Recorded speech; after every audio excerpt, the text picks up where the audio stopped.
Hi, I'm Charlotte Swasey. I'm the Director of Analytics here at Searchlight, and I'm here today with Maura Keisling, our Senior Fellow, to talk about some of the research and the work we've done over the past year or so. So, hi, Maura. Hey, Charlotte, how are you? Good. Good. So, we've been working together for a while now, and we released a couple months back our large package of research on sort of trans issues, Americans' attitudes, policies, that sort of thing. Um, to you is like the most important thing that you want people to take from that research? Um, well, I think what was most surprising to me was how much wasn't surprising to me, and how much I think any observer of American politics and public opinion would understand that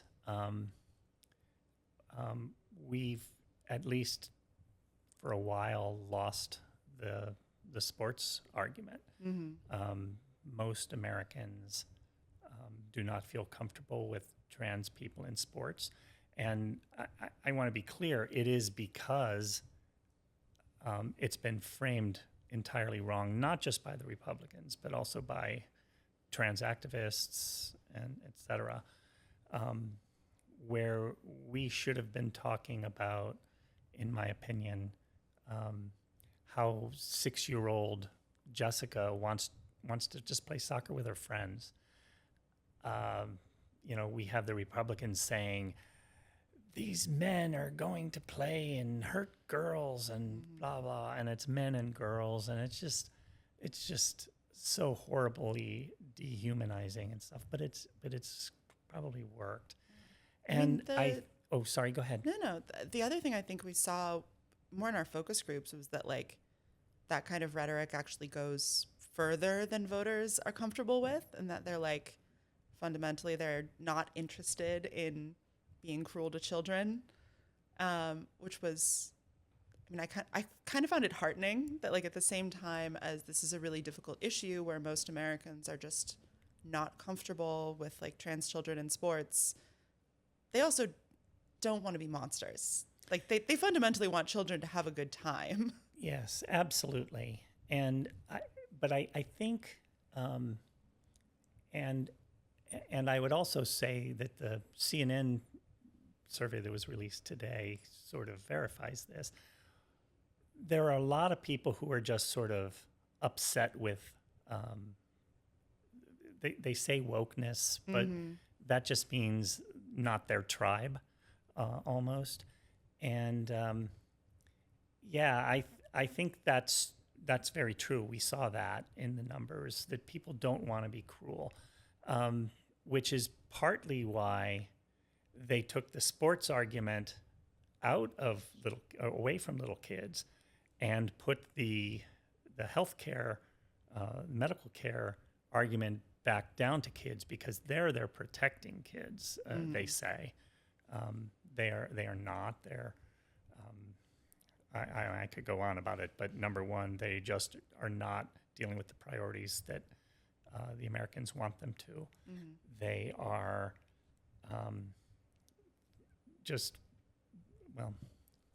Yeah. I lost my track there. No. I think what we also saw was just that people think that politicians are spending too much time on this, and I think that kind of confirms what you were saying, which is that people do have strong opinions. They're uncomfortable with certain aspects, but they also this isn't a high priority. Things are very expensive. People are a little bit more worried about grocery prices than they are about legislating who's allowed to be in little league.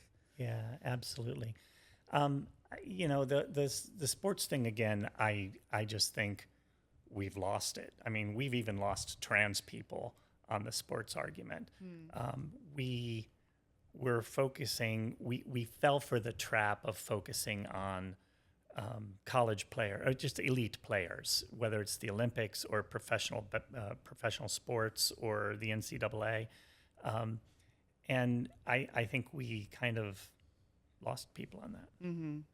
Whereas on issues regarding adults in just daily life, people are still very on the kind of liberal side of people should be able to get a job, have an apartment, go to work, be treated well, just interact with the world and have a life without facing like harassment and discrimination. Yeah, I that's very true, and we did see that.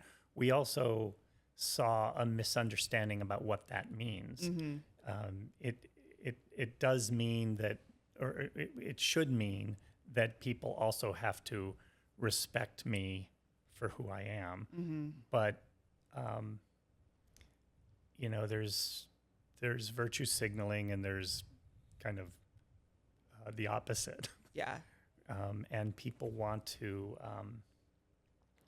just now disregard all trans people.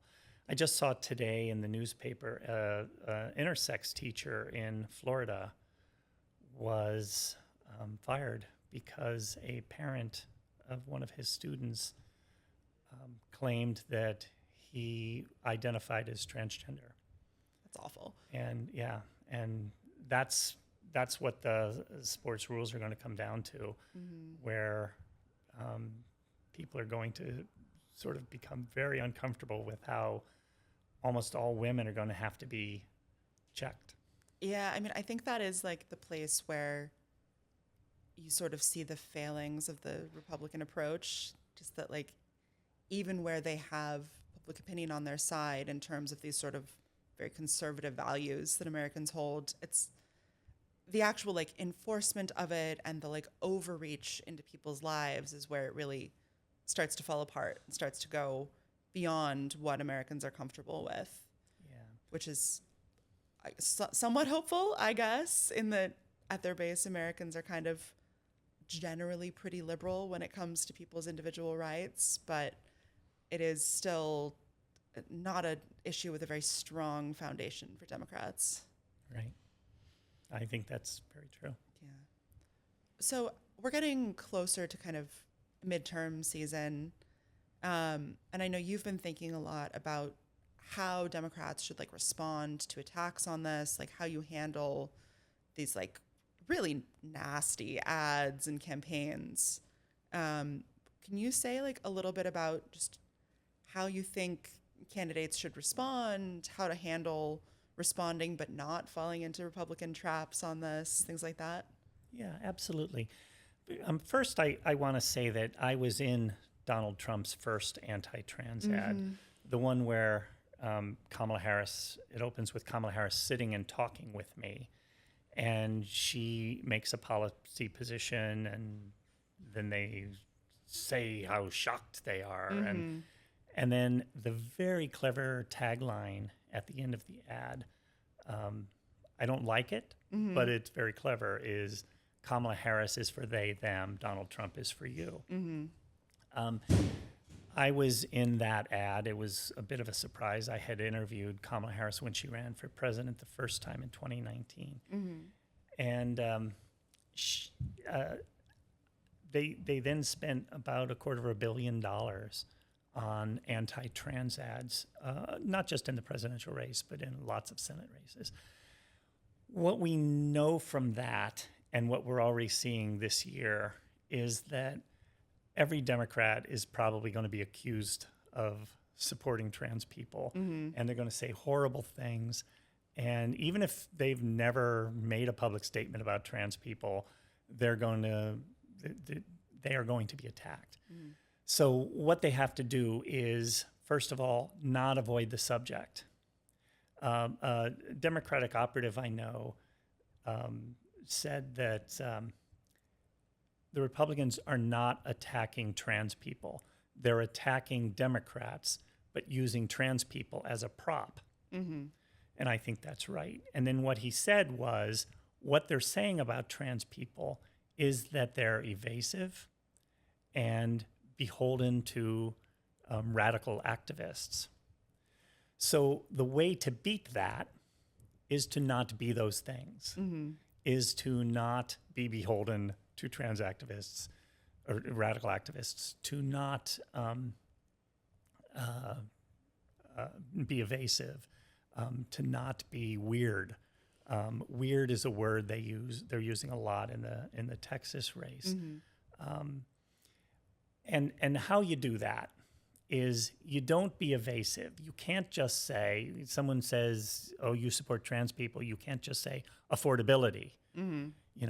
It's I think Americans want us to be talking about affordability and have our priorities right on things that are important to the voters.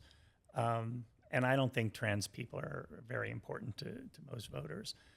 But what you have to do is you have to take the issue and you have to say something.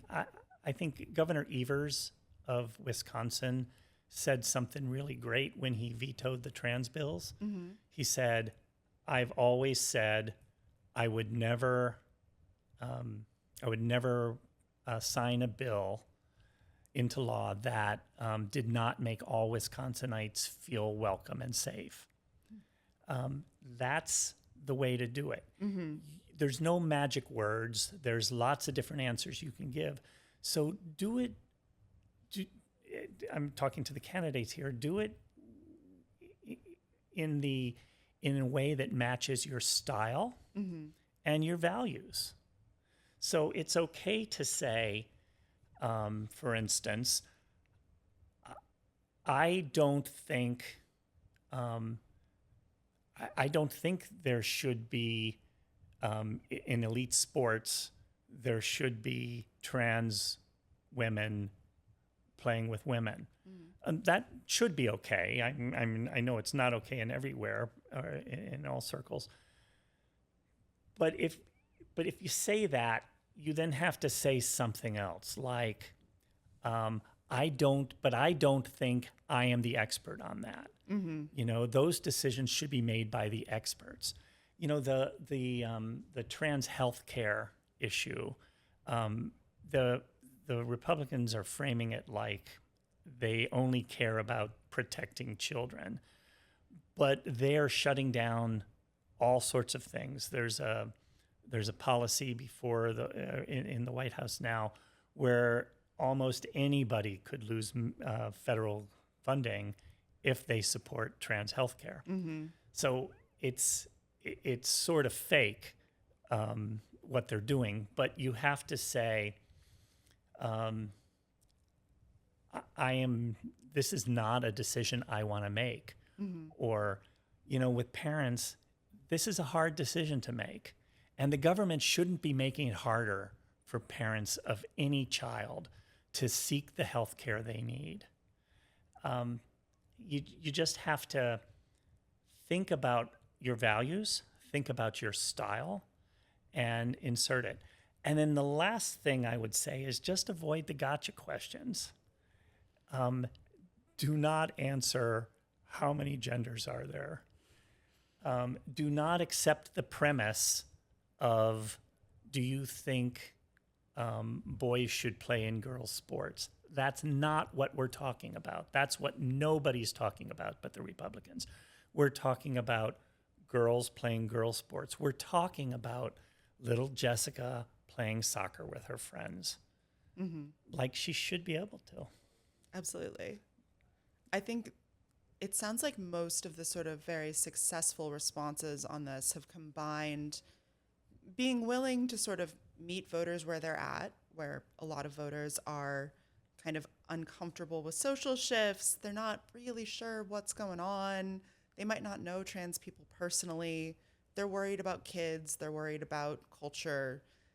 So meeting them where they're at, but then also connecting it back to these very positive impulses of everything from, this is not my top priority issue, I'm worried about your groceries, to, we aren't going to stop a 6-year-old from playing soccer with her friends. That's ridiculous. Yeah. But, they are now. But I think that's right. Another thing about meeting people where they are is you got to be careful about language. I wish the terms gender-affirming care and cisgender, for instance, had never been invented. Those are now thought to be aggressive words that shut people down right away. Whereas if we were talking, instead of gender affirming care, if we were to say health care for trans children, people get that. People are sick and tired of the government making healthcare decisions for them. They're sick and tired of insurance companies making healthcare decisions for them.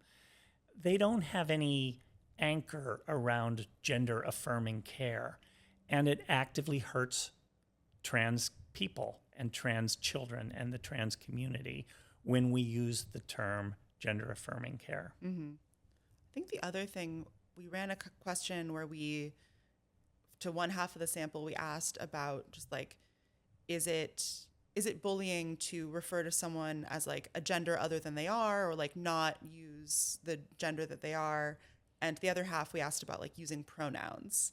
And we saw this pretty radical split where most people agree that like, of course you should refer to someone as the gender that they are. It would be very weird to be introduced to a coworker and just decide to refer to them differently.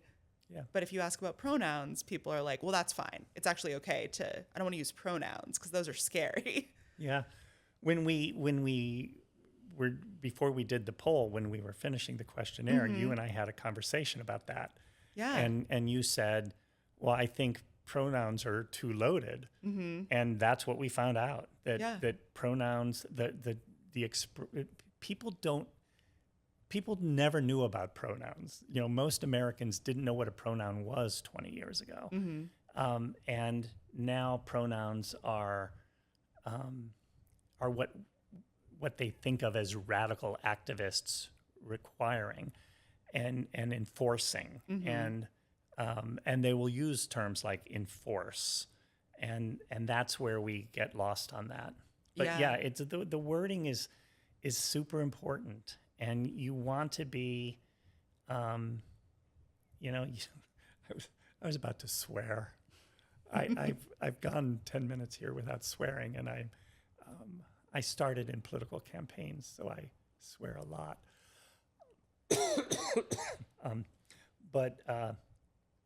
We lost it. Oh, well. Yeah, I think the importance of language and of explaining to people what you're actually asking for is really important. And just that one wording test showed that, the results of our focus groups showed that people are generally looking for most people to be safe and comfortable. And they're also mostly want to be normal. Like they want to interact with people in a way that makes everyone comfortable. They don't want to be like checking papers in a bathroom. That's weird. No one wants to be in that place. And when Republican politicians are pushing for this is the place where we should be, that's where they end up wildly out of step. Yeah. But at the same time, this is all very new to them. They're still kind of uncomfortable and feel uncertain and a little bit adrift. And I think that's where Democrats can end up more out of step, where they're just pushing people beyond what they're comfortable with and into things that feel like arbitrary rules or enforcement. And so as much as folks can pull back towards that core premise of we want to treat people fairly, people should be able to make their own decisions, parents should be able to make their own decisions, we want people to be able to live their lives, that is kind of the firmer ground that we've seen in our work, I think. Yeah, I think one thing we have to remember is people like rules. There's a lot of people right now who want to throw out all the rules and et cetera, and there's some rules that should be thrown out.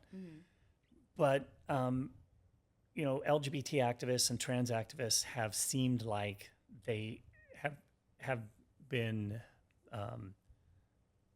It's been expressed that they don't want any rules. They don't want any sports rules. They want everybody to play whatever they want, whenever they want. And they just don't want rules, and they don't want rules around healthcare, and they don't want rules around anything. And I think we have to start understanding that we have to have rules.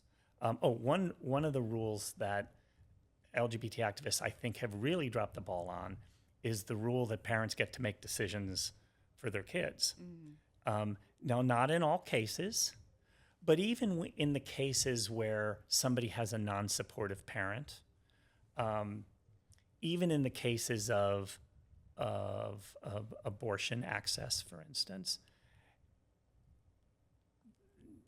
we have acknowledged as a society, and even activists have acknowledged, that there's a role for the adults. And I brought up abortion carefully because it's a very urgent, time sensitive thing, that if people mess around with it too long, it's too late. That is true to some extent with transition related health care, but it is not as true. And even the folks who don't have supportive parents, they have to go find an adult, whether it's a guardian or a judge or somebody who agrees, or a doctor even, who agrees that they are a candidate for such and such health care. And we don't like to admit that. And I know there's a lot of trans activists who think we should be talking about parents more. But there's a lot of trans activists who don't think we should be talking about parents. And what the Republicans have done is take away parental rights. But trans activists can't say anything about that if they don't believe in parental rights to begin with. And it's just one of the rules of society that I think is helpful. You know, we didn't ask a question, you know, are you a parent, and do you think you have a right to make your children's healthcare decisions? We asked about privacy and got this very broad finding that people think they should have access to everything in the lives of their kids, which was kind of surprising to me how overwhelming the support for that was. Yeah.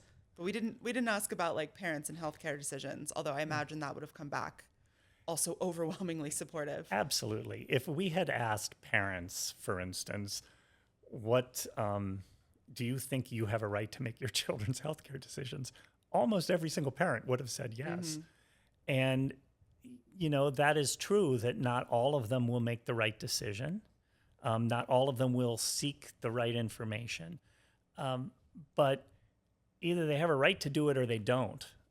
I would say the Republicans clearly think the parents do not have a right to make healthcare decisions for their children.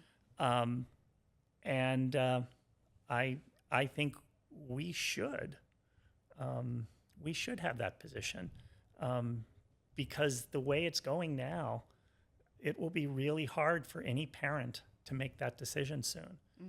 So not just the kids who, well, yeah, I'm going to stop there. Yeah.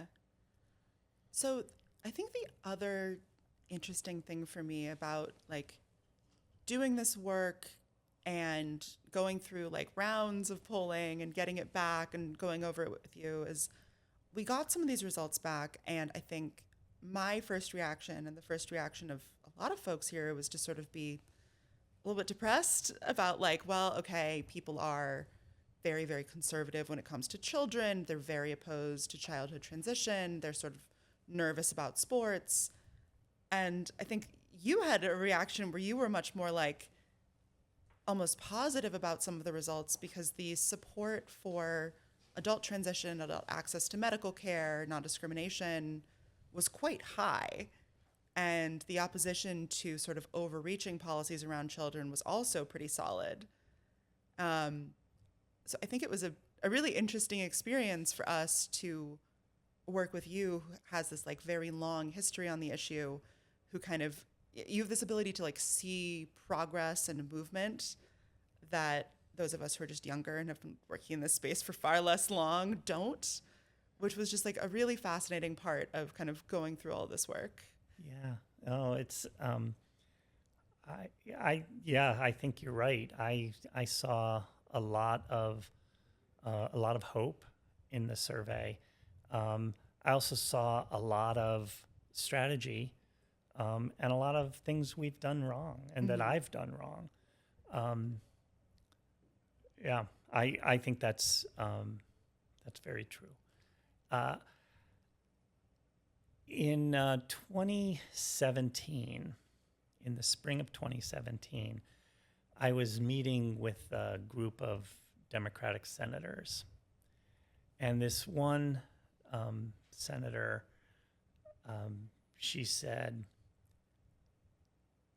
I hope trans people are weathering this storm, meaning Trump taking office. And I just said, without even thinking it, Senator, trans people are the storm. And that, I've thought about that a lot since. What I meant was, we're getting so much done. We're, coming over the horizon and getting it done. And what I think that's correct. I think we are an unstoppable force in a lot of ways. But what I also understand now is half the country thought we were the storm, and we were going to rain on them, and we were going to cause thunder and lightning. And for them, it wasn't so positive. And I think maybe I didn't appreciate that as much as I could have. It is not to say at all that trans people don't deserve their rights or shouldn't fight for their rights. We just have to do it in a smarter way, in a kinder way, and ultimately in a more effective way, because a lot of it's been stripped away. And I don't think that had to happen. And, I don't think Donald Trump cares one way or the other about trans people. I think he's just using it as a cudgel, as a political cudgel and just a talking point, because he needs 50,000 talking points at any given minute. But I just wish I had understood that before. What it means to some people that their kid is learning about something that they don't know what the kid's learning about. That people are telling them things that they didn't know, and they're expected to get it right, exactly right away. And I think we got a little too cocky. I think we got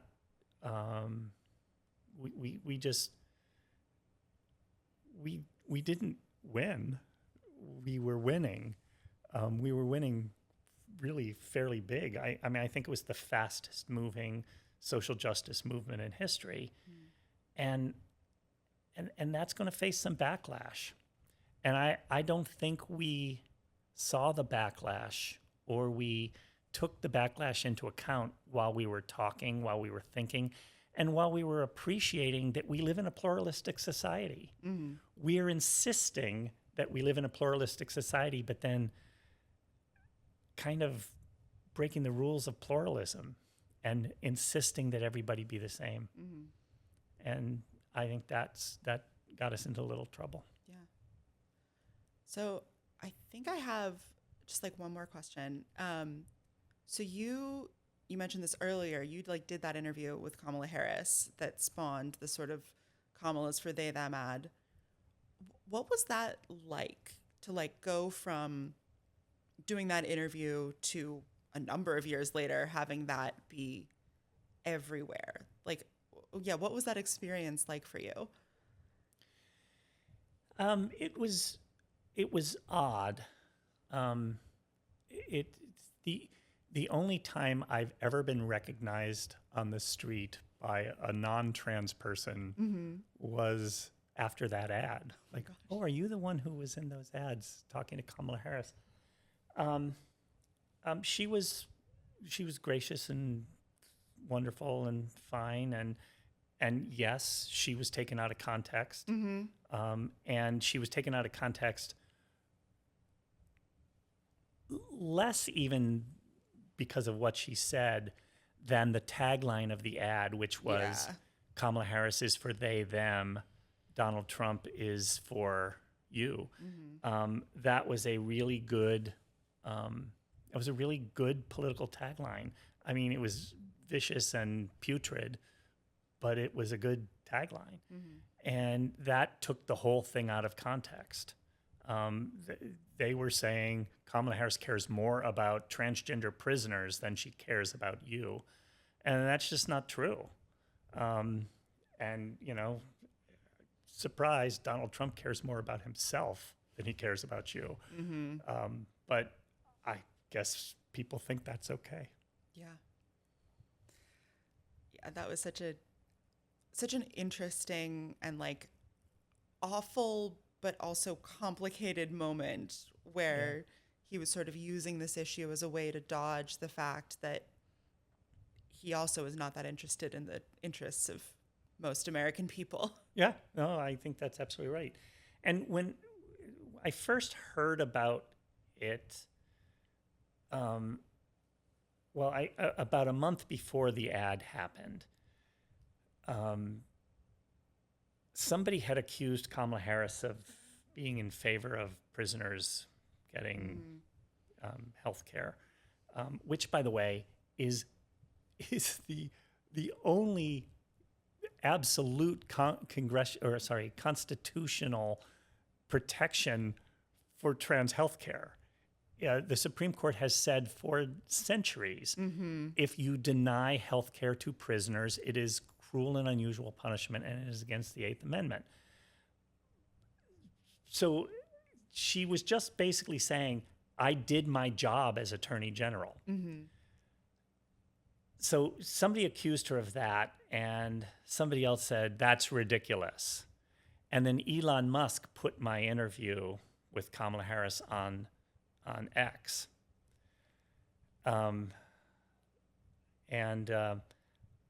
I, at that point, was like, oh, man, that's unfortunate, and oh, that sucks. So I guess a month later when I saw the ad, I was less freaked out than I might have been otherwise. You already had kind of a sense that this was going to be an attack line. And, Kamala Harris is a public figure. I was technically a public figure. We had made that video public. Yeah.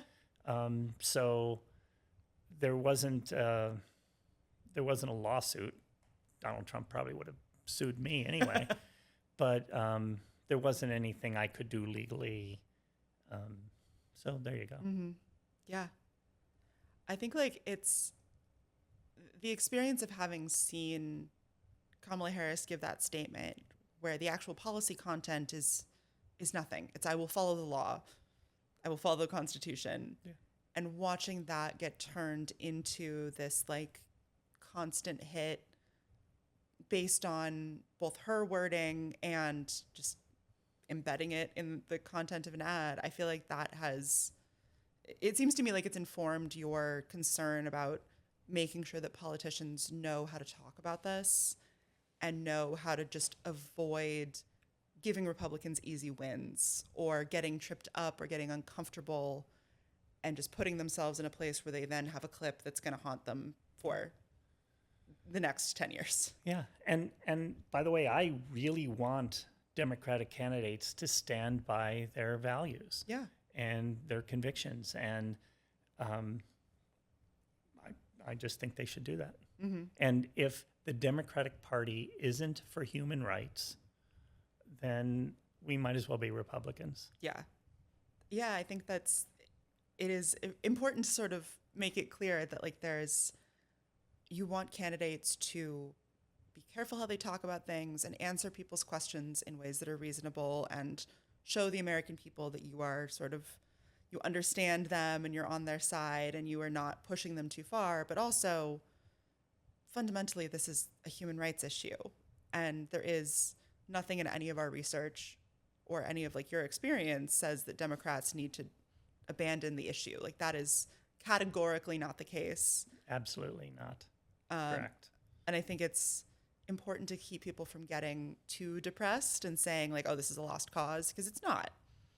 There are large swaths of it, particularly with adults, where people are strongly in favor of democratic positions, and democratic politicians would be sort of doing themselves a disservice to back down. Yeah.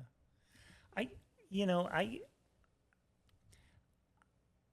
I used to do sort of panel discussions where some school or a class or a civic association would bring in, this was around the turn of the century and well into the 2010s.